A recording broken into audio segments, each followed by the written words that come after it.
Good afternoon, everyone, and welcome to The Upside. I'm Jonathan Oleski with JMOR, and our show is about to begin.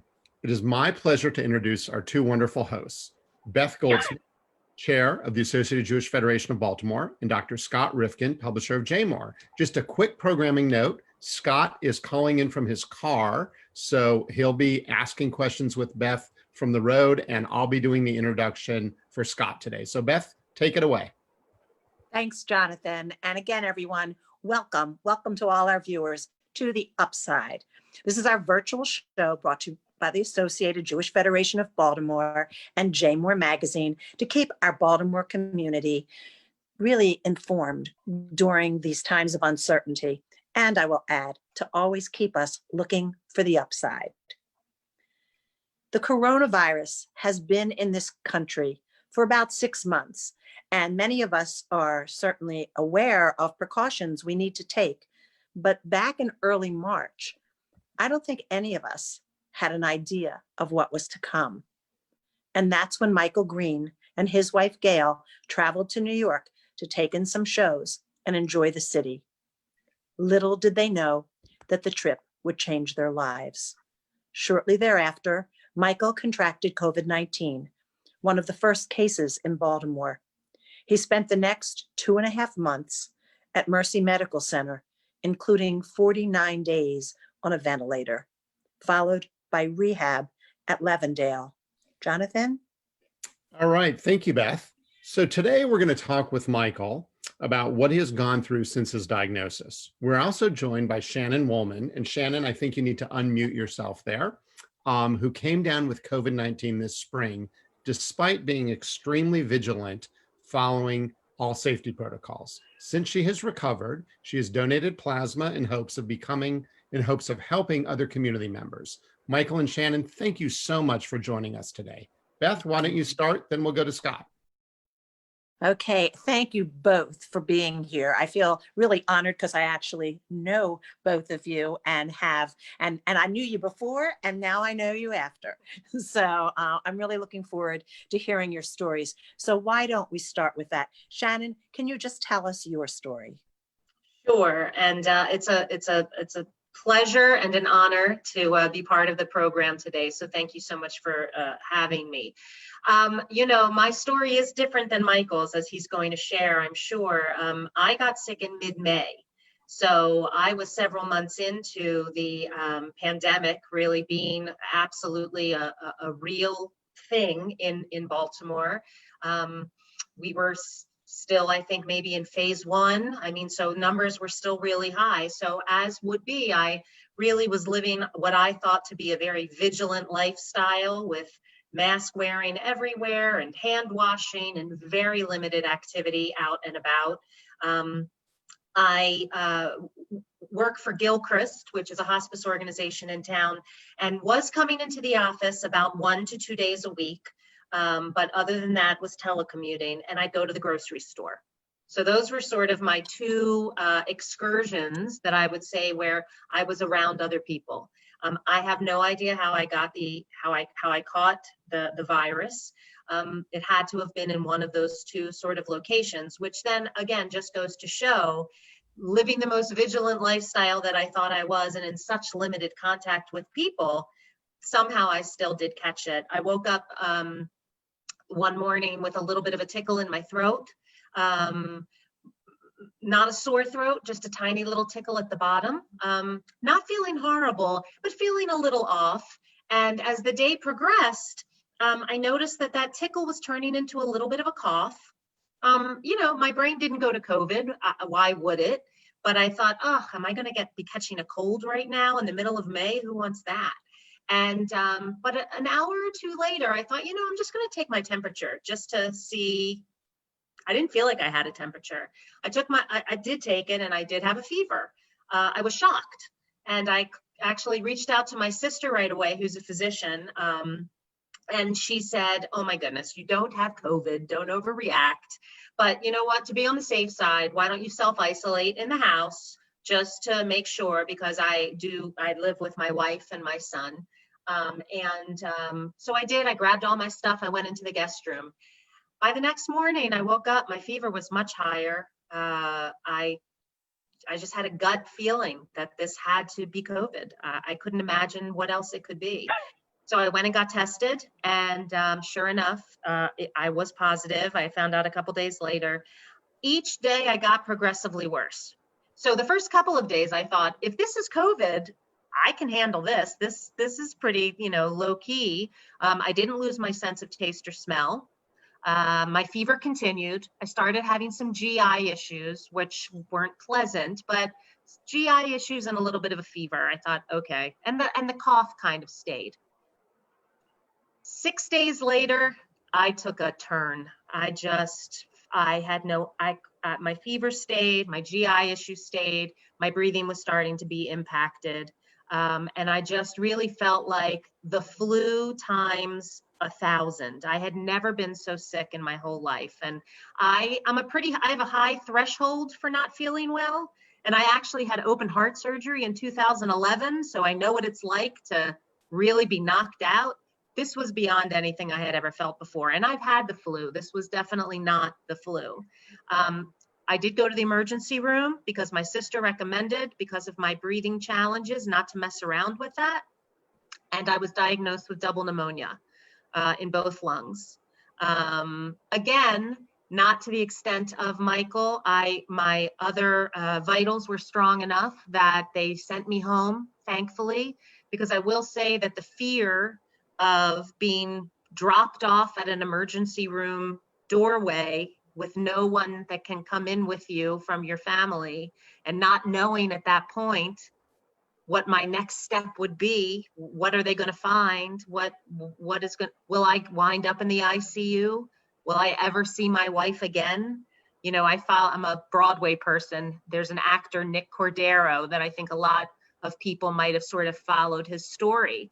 His wife dropped him off at the emergency room thinking that, she was going to pick him up in a couple of hours, and he just massively declined.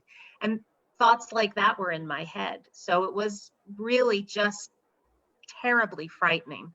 But I did come home, thankfully, and I was sick for about 3 weeks. Finally started to turn the corner, and then just little by little started to sort of heal and feel better. I continued to test positive, though, for about 2 months. I have to have two negative tests in order. At that point, the CDC was still recommending 2 negative tests in a row to return to your healthcare environment workplace. And that I kept retesting positive. It turns out now they say that those retests of positivity are very common, but and now you don't need to have those negative tests anymore. They base the guidelines on some other symptomatic issues. But I finally did have my negative tests, and then I did, as you say, the silver lining was donating plasma, which I was really thrilled to be able to do. I'm part of a Hopkins study. I'm going to grab you right there because we do want to talk about that. Okay. I want to hear, in contrast to this sort of slow and gradual, I really do want to jump over to Michael and let him tell his beginnings, and then we'll do some more follow-up questions. Okay, Michael, are you ready to tell us? I am. Thank you, Beth. My wife and I, Gail, were in New York for the weekend in March, second weekend of March.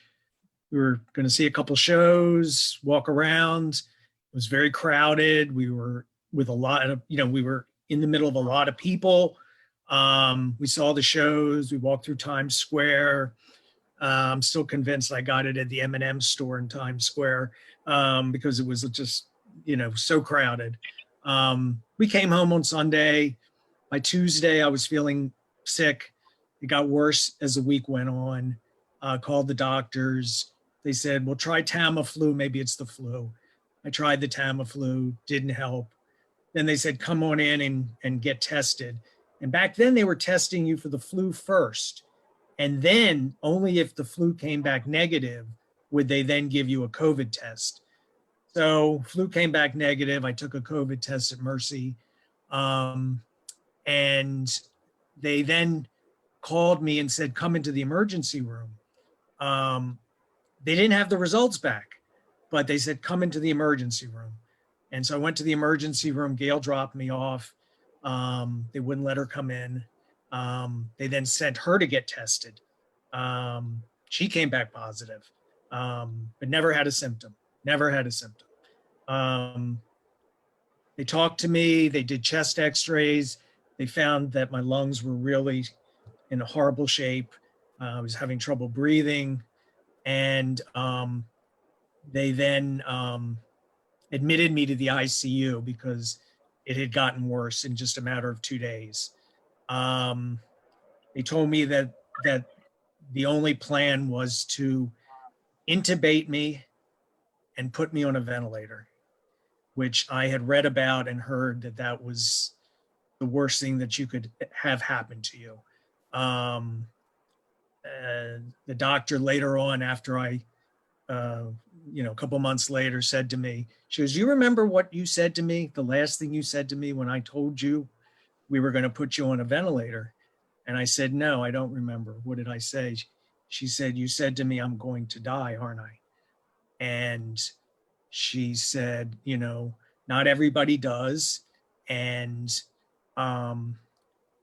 so right before they took me, I called Gail, told her where all the stuff was that she didn't know about after 37 years of marriage, told her where all the bank accounts were, and that was it. And then I have no recollection of anything for the next 7 weeks, because for 7 weeks they put me in an induced coma to try to deal with the virus. Now, back then they didn't know a whole lot, apparently, and actually the drug that the president took, they actually gave me that drug in the beginning. I found out the hydrochlor something, whatever it is. They gave me that. They tried all kinds of things. They discovered that putting somebody on their stomach was a good way of getting the breathing to be better. So that was something that they discovered in the course of it. They put me on all kinds of heavy duty medication, narcotics, to the point where they actually had to give me methadone at the end of the coma to get me to come off of these drugs they put me on. And then finally they found a medicine that they heard was successful, and they called the University of Maryland Hospital, and they had 1 dose left, and they got the dose from Maryland, and they put me on that dose of medicine. And apparently Michael, do you remember what that medicine was? I don't. But it's being widely used now. They put me on the medicine. I apparently turned the corner, and I was able to come out of the coma after 7 weeks. Didn't know where I was, really. Didn't know what day it was. I didn't even know what month it was. And of course, Gail wasn't around. She couldn't come see me. And so I stayed in the ICU for another 3 weeks. Couldn't talk because I was still on the ventilator. They had put a trach in my throat. So I couldn't talk. I couldn't eat. Couldn't drink. And finally, they said they were going to send me to rehab with the hopes that one day I would get off the ventilator. And, when somebody tells you that one day you might get off the ventilator, it's hard to accept because the thought of, at my age of 63, living on a ventilator the rest of my life was just, it was a shock. It was really a shock. And so I had a hard time. I had a hard time when I left Mercy, dealing with the fact that, was I strong enough? Did I have the will to get off that ventilator? And I couldn't walk. My body was totally atrophied. Every muscle in my body looked like Jell-O. It was just, it was a mess. And, you just don't know if you have the energy to deal with it. But they transferred me to Levendale, and slowly I got better. I was finally told that I didn't know how to breathe. Um, the one therapist said to me, she goes, you hold your breath a lot. And I said, no, I don't know that I hold my breath a lot. She goes, yeah, when you're doing something, you hold your breath. And I said, okay. And she says, you also don't breathe through your nose. And so I had to learn how to breathe again. I had to learn how to swallow. I had to learn, the first day I got applesauce, I was just like in heaven, because I hadn't had anything to eat for 2 months. So Levendale, after a long period of time, was able to finally get my breathing right. They got me off the ventilator. They got me able to eating again. Um, they took out the trach. I could talk again, and then they worked on me being able to walk. And so I was there for 7 weeks, and so then finally I was ready to get discharged, but I wasn't. As you can see, I still have this oxygen thing, and I can't survive without the oxygen right now. So I'm going to be on that for a while, but if that's the worst of it, I can deal with it. Michael, I'm But going to jump in. I'm going to it's jump okay, in fine. also here. No, thank you. Thank you so much. And we are also, I remember, I guess it was on Facebook that, us all seeing you being wheeled out of Mercy. And I know you want to talk to us because for those in the audience who may not know this, Michael's doctor was Joseph Costa, who ultimately got COVID later on and actually passed away. I know you want to talk about the healthcare workers on the front line and the people that you worked with. So why don't you share some of that with us now? So I didn't really know the healthcare workers when I first went in because obviously they put me in a coma right away. And so I really didn't get a chance to meet. I met the one doctor who told me that we're going to intubate you. And then it wasn't until I woke up 2 months, 7 weeks later, that I got to meet the doctors. But when I finally was able to talk to Gail and my son, who lives in Chicago, they told me that the doctor, Dr. Joseph Costa, who's the head of the ICU at Mercy, would call them every night. Every night he would call them and tell them what my status was. And, that's unheard of. That's just unheard of. But it was his position that if we're not going to let family and friends come and visit, we need to let them know because they're as much a part of the treatment as you are. And that was his philosophy. And his husband of 26 years talked about that. That was one of the things that he believed in very much, that family was just as important as the patient in terms of taking care of the family. So sadly, we had learned that he had gotten sick from one of the other doctors that Gail was in touch with. And then we found out that he had passed away.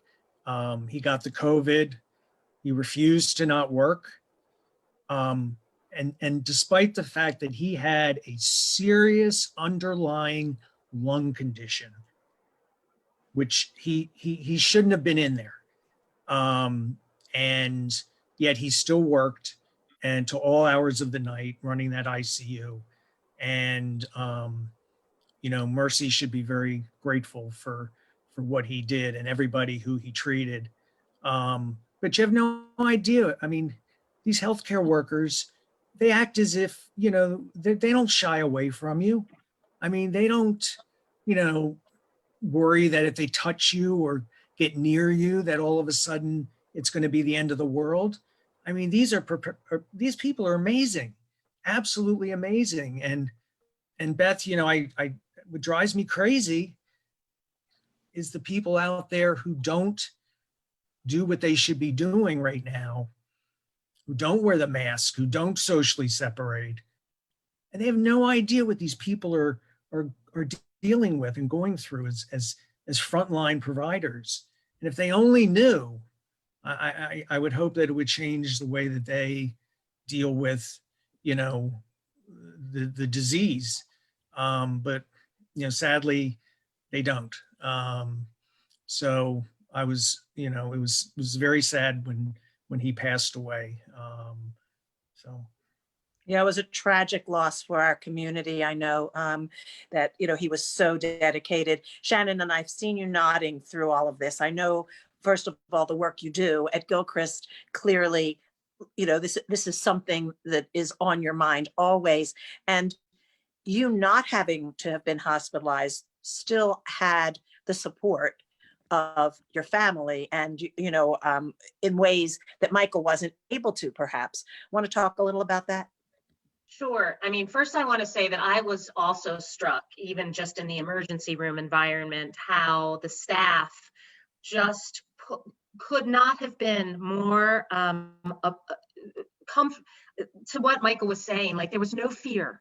They just put their PPE on. And I mean, my nurse came in and out of that room probably 15 times. I almost felt guilty if I needed to ask her to come back, because every time they come in or go out, they have to put the PPE on and take the PPE, off. And she just could, it was really amazing to me. And, in my world of Gilchrist, I'm seeing the staff who are going into homes doing hospice, and all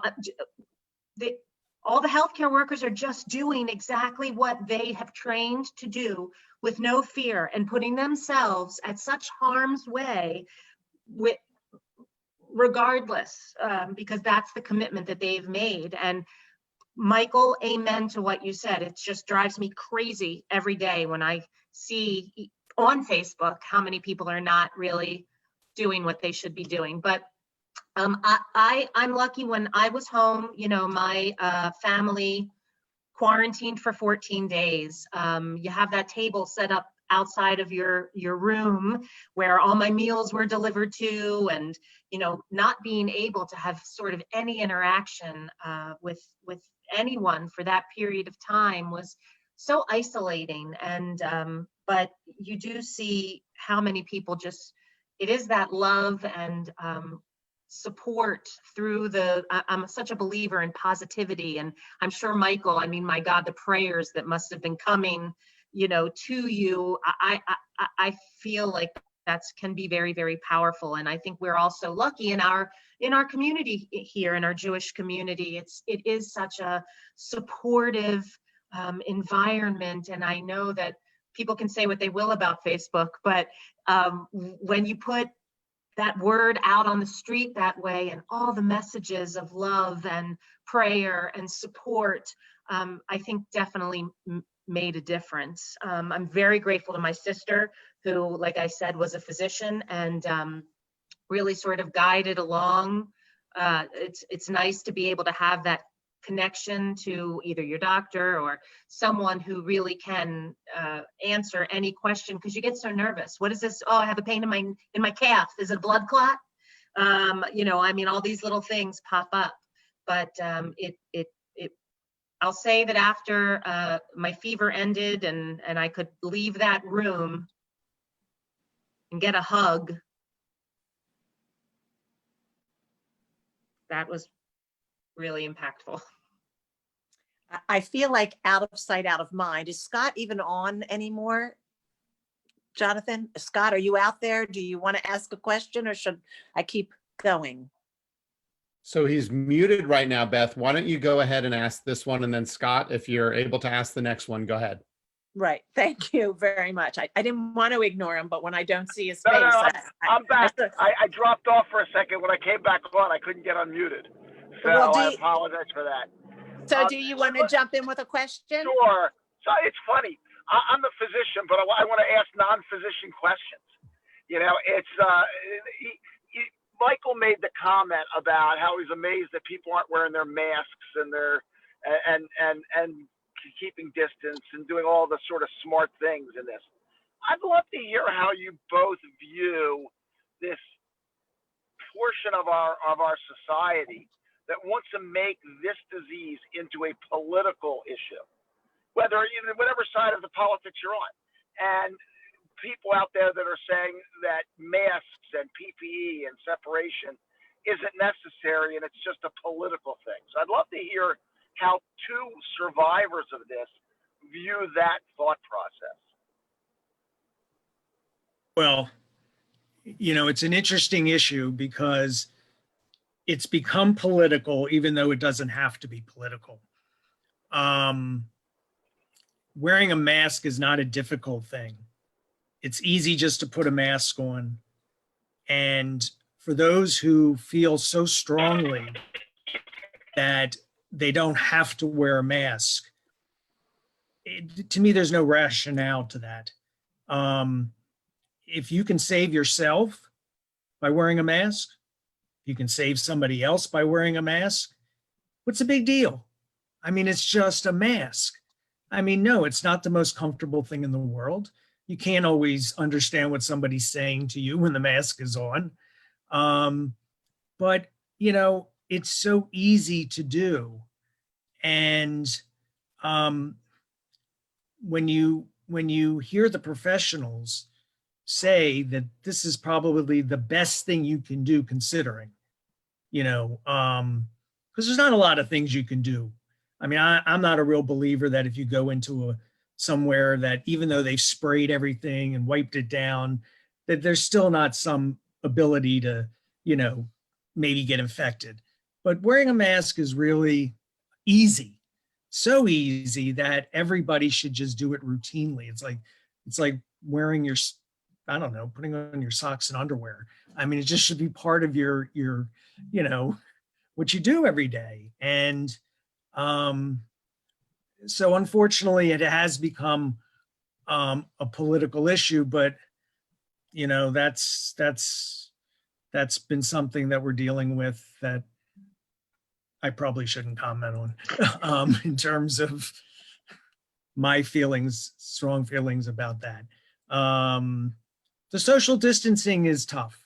Although I will say that I've experienced it recently, and it's a challenge, when you go somewhere and there's these little things on the ground and you have to stand on your thing until it's time for you to go somewhere else.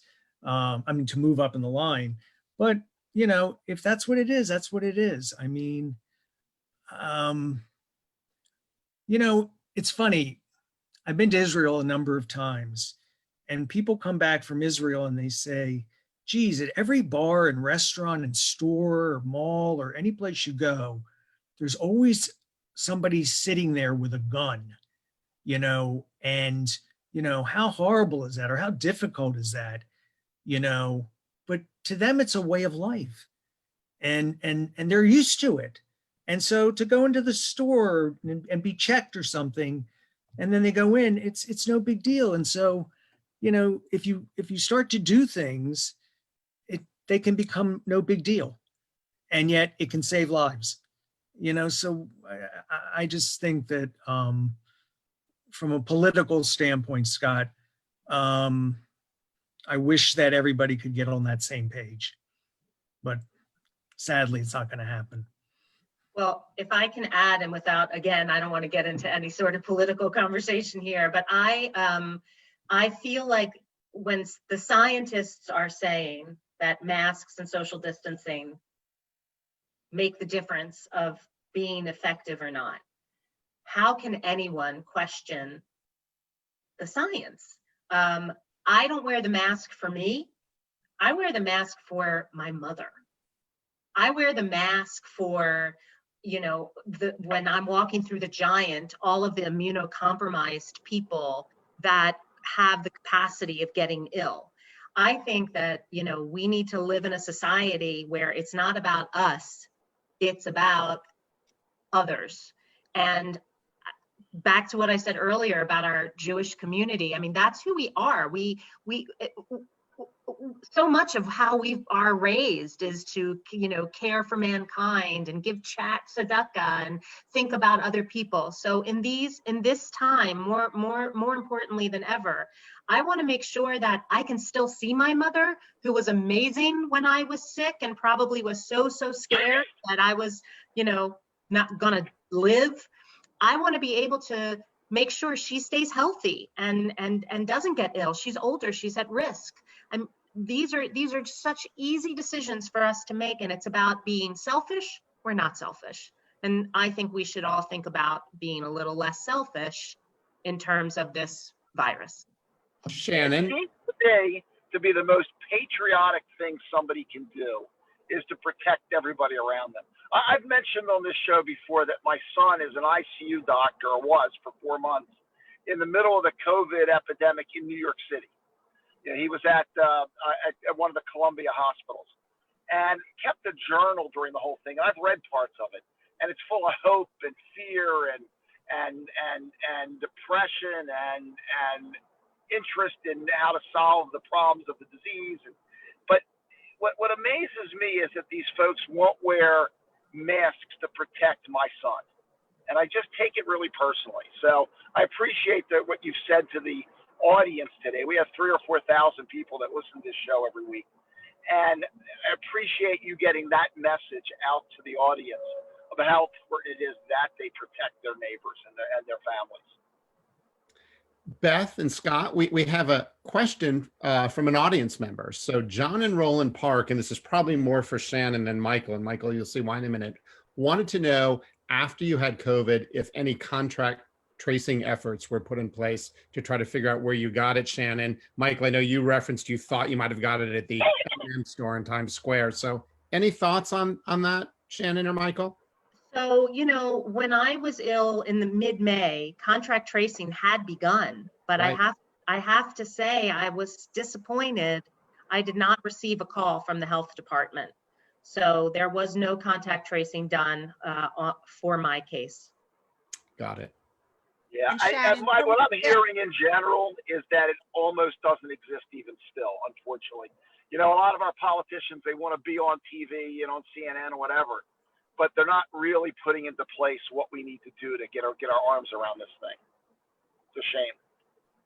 Yeah, and Although and I will say that when I got it, my wife Gail went to great lengths to reach out to people I had been in contact with over that week, even before I had major symptoms, just to let them know that I was now diagnosed positive. So I guess it just depends on, you know, your sensitivity to other people, and, you know, that you want to make sure that everybody's protected. But so. Thank you. can we jump back to Shannon? Shannon, tell us about your decision to give plasma and what the experience was like, please. Well, you know, when I really turned that corner and started to feel better, there wasn't even like a pause in my mind. I mean, I just automatically knew that's something that I wanted to do. And interestingly enough, I don't know if everybody knows this, but a lot of the early convalescent plasma donors were from Orthodox communities in New York, where that initial outbreak had been around that synagogue in New Rochelle. Maybe because I'm in the, you know, have a background in sort of a healthcare environment, and I just knew that I wanted to be able to do that. So I reached out to, there's several places you can donate to now, even just through the Red Cross has convalescent plasma donation availability. But I had seen a post about a research project through a trial at Hopkins. And I reached out to them to see if perhaps I'd be eligible for it. And their study was part of the nationwide convalescent plasma study that they were partnering with Mayo Clinic. And I think it was actually funded through Michael Bloomberg Philanthropies to initially, this was one of the very, very first trials being done with the convalescent plasma. So I reached out. It turned out that I actually was eligible. I had to go through sort of a barrage of verbal questionnaires, and then they had to do blood work to make sure that my antibody, A, that I had the antibodies, and B, that they were, you know, several other things with my blood work looked like it was a good match. And it was. My antibodies, apparently, if you have 3.0 to 4.0, that's like a really good range for antibodies. After COVID, I had 9.5. So I was a superstar.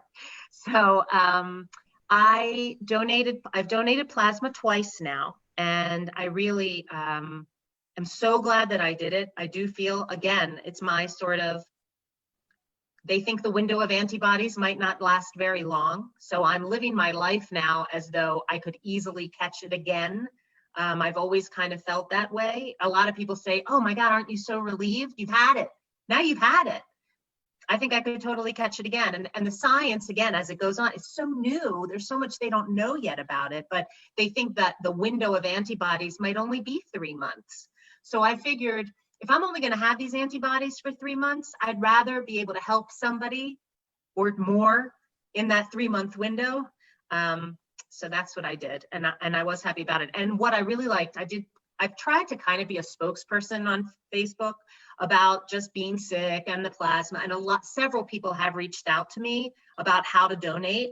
So I feel like I've kind of paid it forward a little bit, and some people have gone ahead and donated plasma when they've recovered. So that's been good. And Shannon, explain how simple it is to give the plasma. Oh my gosh, if you've ever given blood, it's almost exactly the same way, just takes a little bit longer. So when you go to donate, they kind of set you up in the chair and they put your, the thing in your arm, and they're actually, it's very interesting. I didn't even know how it worked, but they're taking the blood out of you, they're pulling the plasma out, and then the blood goes back into you. So you're actually not losing your blood, you're just losing you're kind of donating your plasma specifically. So your blood actually goes back into your body, and then those antibodies regenerate. So, so to explain that a little bit, your blood is made up of cells, red cells and white cells, and then a fluid that carry the cells along called the plasma. So what Shannon was describing is they're giving you back all your red and white cells, and they're just taking the liquid component where the antibodies are floating around. Exactly. Thank you, Scott. We're our own doctor on the scene. Michael, do you want to add anything to your convalescing story? I know when I first spoke to you to ask you to be here, I can't tell you how many people were so excited to hear that you were out taking walks. So I know it's been a really long haul. You want to tell us a little about where you stand recovery-wise?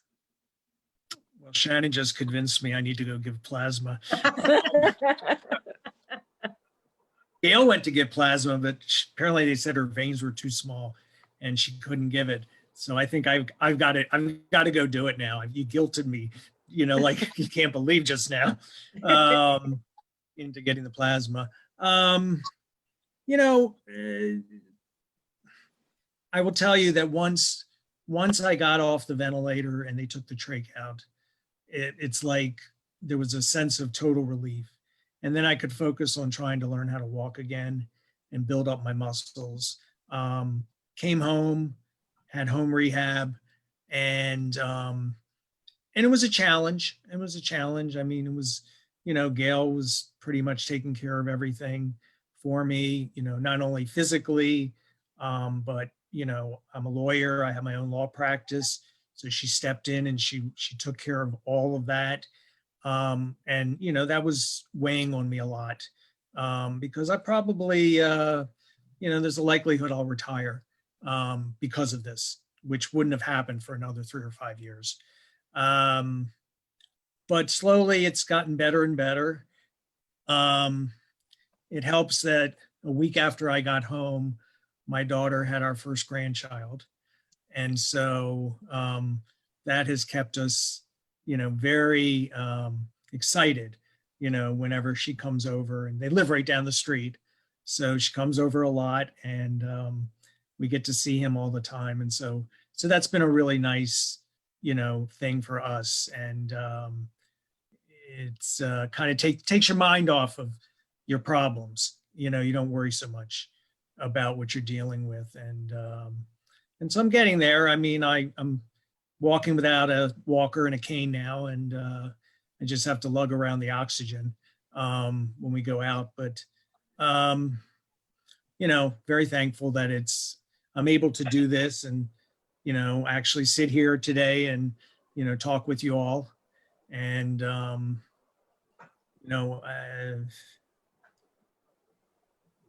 for anybody who's out there who gets sick, I think Shannon and I would both tell them, you can get through it. you can get through it. It's not easy, but you can get through it. And so, they should, take solace in that. And plus, I got to believe that they know so much more now than they did back in March in terms of how to treat it, and what to do. So, that's where I've been. Yeah, to follow that up a little bit, first of all, your voice sounds amazingly strong for somebody who's been on a vent, had a trach, and you have oxygen. So your voice sounds really strong. So I suspect your lungs really are getting better, which is a nice thing. Yeah, people can get better, and the scientists really have learned more, particularly about using high-dose steroids during the disease. And it looks like the death rate and the serious complication rate is coming down a bit. So that's good news for everybody. But the warning that you've given about wearing protective gear and being careful is powerful at the moment. I do have permanent damage to my lungs. Unfortunately, I had a CT done a couple weeks ago, and they told me that the pulmonologist said that there is some permanent damage to my lungs, which he said will never go away. So, if that's it, if that's the worst, then, you deal with it. So, that's what you do. And I've developed some type of like a reflux or a GI issue that I just have never had prior to this. I'm just going to be graphic because here we are, but I had diarrhea for 15 days, nonstop. I mean, throughout the illness and throughout that 15 days of fever, and that cleared up. But ever since, I have ongoing reflux or some type of gas issue. So I'm going to go to the gastroenterologist. I've been trying to control it on my own, but I think that's sort of this lingering issue that is my souvenir. I did have brain fog for a good several weeks after, and I was really sad and worried about that because in my line of work, I need to be very clear. I need to be able to I'm not doing a good job right now, but I need to be very clear with my words, and I write a lot and I speak a lot, and I just could not. It's what they say, that brain fog that they talk about, and I really did feel that. But I could feel that lift. I mean, I absolutely could feel that lifting, and I'm almost at 100%, not quite, but I'm much better with that. But the GI stuff remains. Well, I will tell you that when I came home, I had double vision. I would get lightheaded and blackout on occasion. And I had tremors. And so my hands would start shaking uncontrollably. And I couldn't write or pick up anything, without, dropping it. That's all gone away. And so it's true, Shannon, like you said, you might have some symptoms of it, but eventually those go away. And so, you just have to be patient and wait it out a little bit and see what happens. Jonathan, do you have any? I'm sorry, go ahead, Scott. No, go ahead, please. Well, I was going to ask Jonathan if we had any other questions from the audience. No, we don't. But Shannon and Michael, this is very powerful. Thank you so much. Very, very important, the message that you're telling the audience today. Thank you. I'm sure Michael feels the same way, but I mean, ever since this happened to me, I might be a little too vocal of a spokesperson. I want everybody to know about it. I want everybody to understand that it can happen to anybody. To Michael's point, you can absolutely get through it, but anyone has the capability of being ill. And I think we're going to learn that a lot of people were asymptomatic and had it. So those people, are spreading if they don't wear their mask and social distance. And I just think it's important until we can all be vaccinated to continue to live our lives listening to the scientists, not making it political, and just really caring about our community, because that's the only way that we can keep this from those numbers rising right back up to where they were. I'm all for wanting the economy to stay open and our businesses to stay open. The only way we can do that is if we don't just start to let it, stop paying attention to all that we should be doing. I'm glad you mentioned the vaccines too. At some point, whether it's November, December, January, March, in there, there'll be vaccines. And the vaccines will probably be effective. And anything that we can do and you can do and your voice can do as survivors of this to encourage people to take the vaccine and not get into that crazy anti-science, anti-vaxxer stuff will be truly, truly helpful, because voices like yours are really going to matter when that happens. Well, I'm all for a vaccine, but I'm for a safe vaccine. And I'm for a vaccine that the scientists believe it's the appropriate time to disseminate it to society and not rush it for other reasons. So over the weekend, all the vaccine makers got together and issued a statement, which was really wonderful, basically saying we are not going to produce our vaccines for the public until they're proven safe. In other words, they basically said we're not getting involved in politics. Well, and all the big companies said it over the weekend together as a joint statement, which I think was long overdue. From their mouths to God's ears, Scott. Yeah. And we'll see what really happens, because, who knows which one of them wants to be the first. And, being the first for this vaccine is going to be huge, from a financial standpoint for whoever that company is that's producing this vaccine. So we'll see. I'm going to hold my breath on that one.